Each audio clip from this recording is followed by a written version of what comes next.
हरिओम प्रिय दर्शकों, यदि आपकी वृषभ राशि या वृषभ लग्न है तो इस वीडियो को बहुत ध्यान से देखिएगा, समझिएगा। इस वीडियो में हम समझने वाले हैं कि जो बड़ा ही दिव्य योग बनने जा रहा है, ये 9 तारीख, 10 तारीख और 11 तारीख, ये कितना प्रभाव आपको देगा, क्या प्रभाव देगा। और क्योंकि अब ये जो योग है ये बड़ी दिव्यता के साथ बन रहा है और लगातार, क्योंकि देवगुरु बृहस्पति आप जानते हैं कि इस समय वृषभ राशि में गोचर कर रहे हैं और चंद्रमा के नक्षत्र में। अब चंद्रमा गोचर करते हुए 9 तारीख को रात्रि में 9:08:46 पौने 9 बजे से लगभग चंद्रमा जो है तो वृषभ राशि में प्रवेश कर जाएंगे।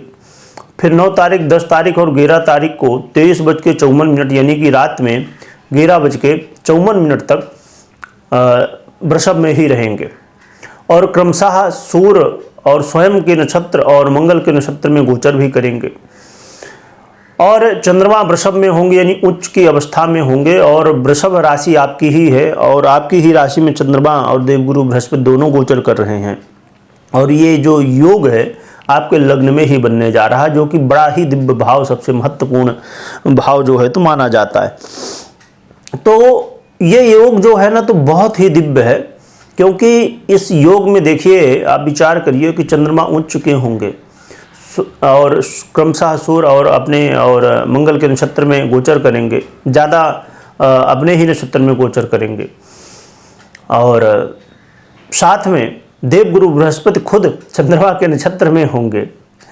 जरा सोचिए कितना ही दिव्य योग बन रहा है। इसी को कहते हैं वास्तविकता में गज केसरी योग, जो कि ये गोचर में बन रहा है तो उसका प्रभाव भी हमें देखने को मिलेगा। हम अब जानेंगे हमें क्या फल मिलेगा, फिर हम ये जानेंगे कि ये जो फल मिलना है ना, अच्छा बुरा जो भी, तो ये किसको मिलेगा पूरी तरह से, किसको कम मात्रा में मिलेगा। तो पूरा वीडियो देखिएगा, फिर हम उपाय भी जानेंगे जिससे उपाय करके और भी ज़्यादा आप इसका रिजल्ट ले सकते हैं। तो वीडियो पूरा देखिए, समझिए। यहाँ पर प्रिय दर्शकों, जैसे मैंने कहा, चंद्रमा जो है तो आपके तृतीय भाव के अधिपति हैं और देवगुरु बृहस्पति देखा जाए तो आय भाव के अधिपति हैं। सोचिए, है ना, आय भाव के अधिपति खुद लग्न में गोचर और इतना बड़ा दिव्य योग, और आपके अष्टमेश भी बनते हैं। तो देखा जाए तो बड़ी ही दिव्य स्थिति है। आइए समझते हैं और महत्वपूर्ण चर्चा भी करेंगे। यहाँ पर देखिए, मेरे चेहरे में थोड़ा आपको खुशी नज़र आ रही होगी, यही खुशी आपके चेहरे में आने वाली है। जो लोग निगेटिव हैं तो मैं पहले बता दूं, थोड़ा धैर्य रखिएगा। आपका निगेटिव जो किसी कारण से बना हुआ है इस समय, तो उसे भी हम समझेंगे इसे। तो चंद्रमा का ये गोचर आपके मान सम्मान में वृद्धि कराने वाला, आपके यश प्रतिष्ठा में वृद्धि कराने वाला और आपके जीवन में वो निर्णय इस समय आप लेंगे जो आपके फ्यूचर में और वर्तमान में भी बड़े ही दिव्य लाभ देंगे। और इसका लाभ आपको जो है तो ये कहा जाए, आपने अपने जीवन में अभी तक, इससे पहले आपने देखा होगा कि ऐसी कई सारी डेट होंगी जो आपको ध्यान में होंगी। अच्छा या बुरा हमारे जीवन में कुछ होता है ज़्यादा तो हम ध्यान रखते हैं कि हमारे जीवन में ये समय था जो कि ऐसा था। तो ये समय जो रहने वाला है ना, बड़ा ही दिव्य है और साथ में ये देवगुरु बृहस्पति का जो गोचर काल है बड़ा ही दिव्य बन रहा है। और जिनकी राशि में आगे हम चर्चा करेंगे कि इसको जो है और भी ज़्यादा प्रभावित करेगा। तो यहाँ पर एक चीज़ और भी है कि आप अपने दाम्पत्य जीवन को लेकर यदि परेशान थे, प्रॉब्लम में थे, तो वहाँ पर भी इस समय अच्छे रिजल्ट मिलेंगे। मैरिज लाइफ में, आपके दाम्पत्य जीवन में कहीं ना कहीं जो कलह का माहौल या समस्याएं थी वो कम होंगी। व्यापारियों को इसका बड़ा ही लाभ मिलने वाला है। आय से संबंधित यदि समस्याएं थी, पैसा किसी न किसी वजह से रुक रहा था, आय नहीं हो रही थी, तो इसमें कहीं ना कहीं आपको मौका मिलेगा कि आय के स्रोत आपके बढ़े।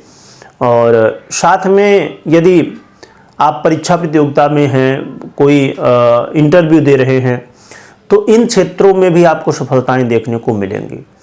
भाई बंधुओं के साथ वाद विवाद, अनबन की स्थिति बनी हो, वहाँ पर जो है तो सुलह होने की संभावनाएं और जो लोग खासकर देखा जाए तो इसका लाभ उन लोगों को भी बहुत मिलने वाला है जो सोशल मीडिया से पैसे कमाते हैं, सोशल मीडिया से जुड़े हुए हैं।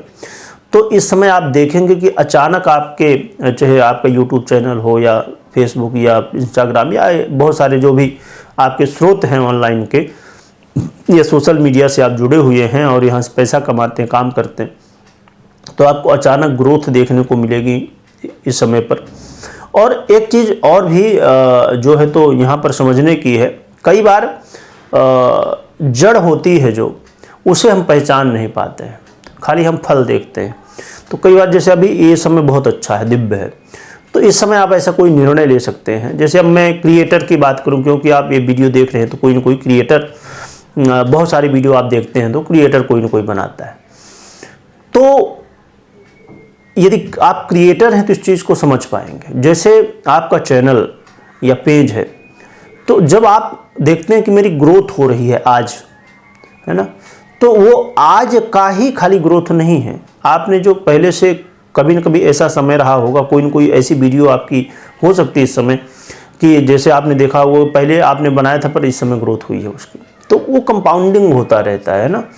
तो ये बड़ी महत्वपूर्ण है और ये चीज़ खाली क्रिएटर के लिए नहीं, हर एक व्यक्ति के लिए है। हम जीवन में जो सफलताएं प्राप्त करते हैं, हम देखते हैं कि व्यक्ति सफल है, तो सफल बस जिस दिन दिख रहा है आपको तो उसी दिन नहीं हुआ है, उसने पहले संघर्ष भी किया है। और हर एक व्यक्ति जो सफल होना चाहता है उसे संघर्ष करना ही पड़ता है, तभी व्यक्ति सफल हो सकता है। तो ये स्थिति है। साथ में यहाँ पर आय से संबंधित लाभ और कुछ लोगों को अचानक धन लाभ भी मिलने वाला है। तो कहा जाए तो ये जो चंद्रमा का गोचर है आपके जीवन में कई क्षेत्रों में प्रभाव डाल रहा है। और ये दिव्य योग का, जिसे चंद्रमा और देवगुरु बृहस्पति की युति को गजकेसरी योग भी कहा जाता है, चंद्रमा उच्च के ही हैं, तो ये बड़ा ही दिव्य है।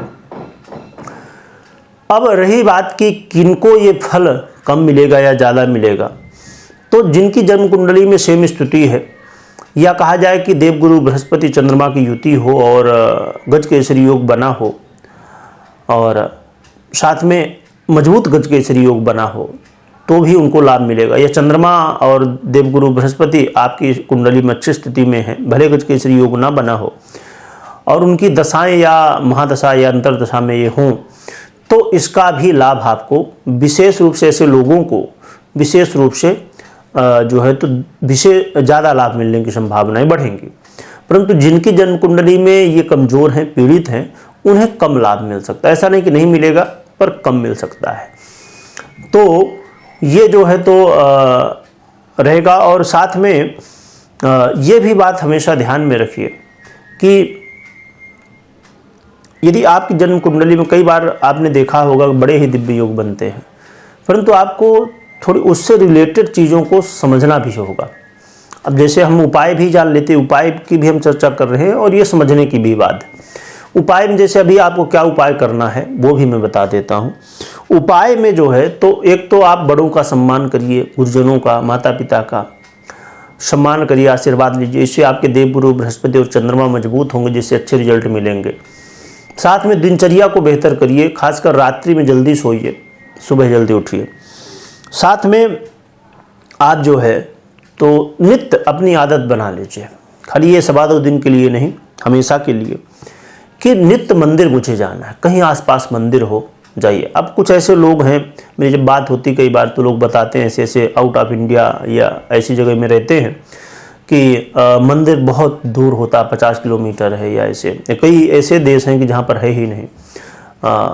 तो ऐसी स्थिति में ठीक है, आप अपने घर में मंदिर रखिए, वहीं पर भगवान की सेवा करिए। पर जिनके लिए संभव है, यदि आप भारत में रहते हैं तो आपके लिए तो बहुत आसानी है, तो नित्य कोशिश करिए, खाली आप 2 मिनट ही जाइए, चाहे मंदिर जाइए, क्योंकि मंदिर जाने से एक तो भगवान का आशीर्वाद प्राप्त होता है, दूसरी बात देवगुरु बृहस्पति मजबूत होते हैं। और देवगुरु बृहस्पति एक ऐसे ग्रह हैं कि आपके जीवन में जो कारक तत्व हैं, यानी कि जो आप चाहते हैं, जैसे धन हो, विद्या हो, संतान हो, विवाह हो, मान सम्मान हो, प्रमोशन हो, पद प्रतिष्ठा हो, ऐसी बहुत सारी चीज़ें, है ना, देवगुरु बृहस्पति के आधिपत्य में आती हैं। और ये हमारे जीवन में बड़े महत्वपूर्ण तत्व हैं, कारक तत्व हैं।